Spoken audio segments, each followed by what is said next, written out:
reads what it says in the whereas, that a taxing authority, which we are a taxing authority, can create by resolution capital project funds, and part of that is acquisition.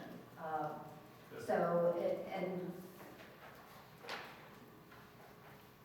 within the Ohio Revised Code, there's specific things that government entities can create funds for. You really don't want to be creating funds because you're tying up your taxpayer dollars and how you can spend it. So it's really set forth within the code. Here are things that you could spend. So there is this provision within this code for capital projects that include acquisition, so land acquisition.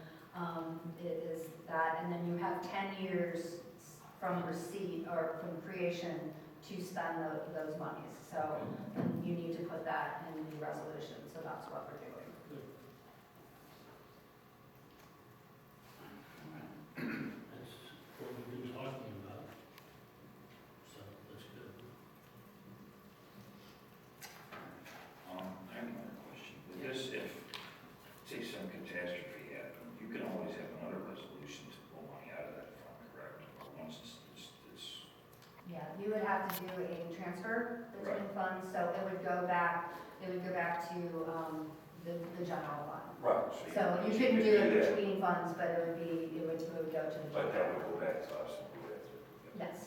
Yes, so it would have to be a formal motion of a That's transfer what I thought. resolution. Make sure. Yep.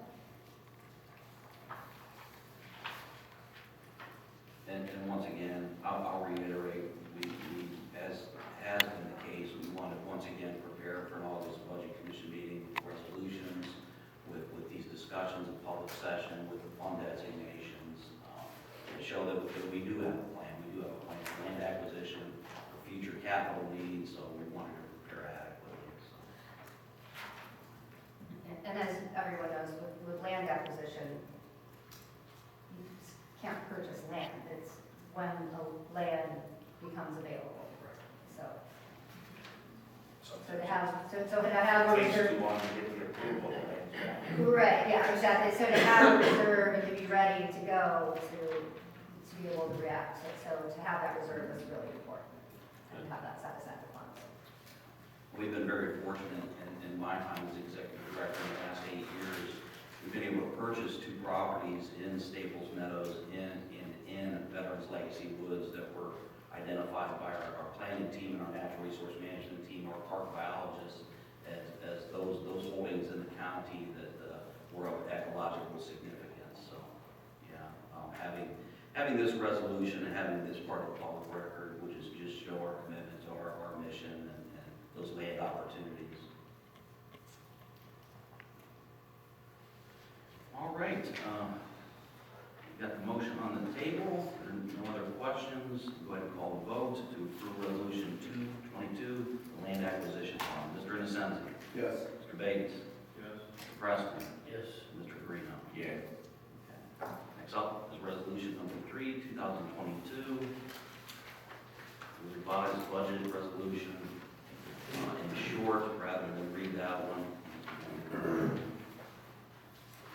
Just in summary, instead of reading that, because we passed this land acquisition fund, we need to revise our appropriations to include the land acquisition fund and the total for the appropriation ordinance. So it gives the authority, if and when land becomes available, you have the funds available to spend it.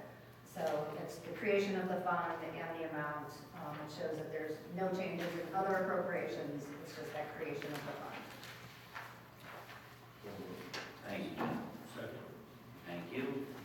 Any questions for Jen, myself? I will call the vote. Mr. Preston? Yes. Mr. Incenzi? Yes. Mr. Bates? Yes. And Mr. Green? Yes. Up to surplus property.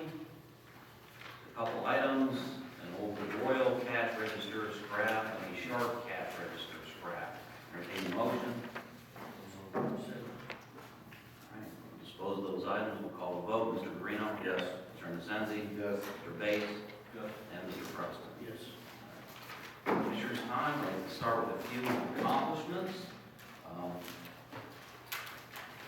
First, we had a group of residents showed up at Bear Towns Lake Reservation with fishing poles, cameras, and children on April 22nd for a special Earth Day fish stocking.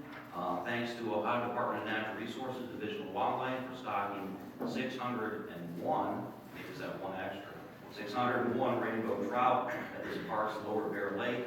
Part of its initiative this spring to put 80,000 cold water fish into 71 public lakes and ponds across the state of Ohio. So we were honored to be joined by Scott Hale. Scott is the Executive Administration of Fish Management and Research for the Ohio Division of Wildlife. Essentially, he's the top fish guy in the state.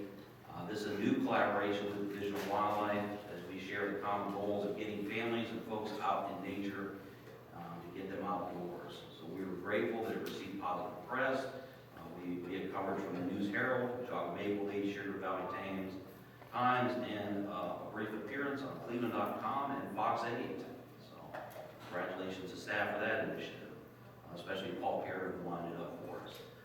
The very next day, on Earth Day, we had a tree planting event. It was a huge hit, thanks to an organization called Donate a Tree to the World, Beth Sand, Jog Rotary, and all the public that came out to Veterans Legacy Woods to make it special. We planted more than 100 5 to 6 foot tall native trees. They'll get a great jump start to the ecological restoration at this park.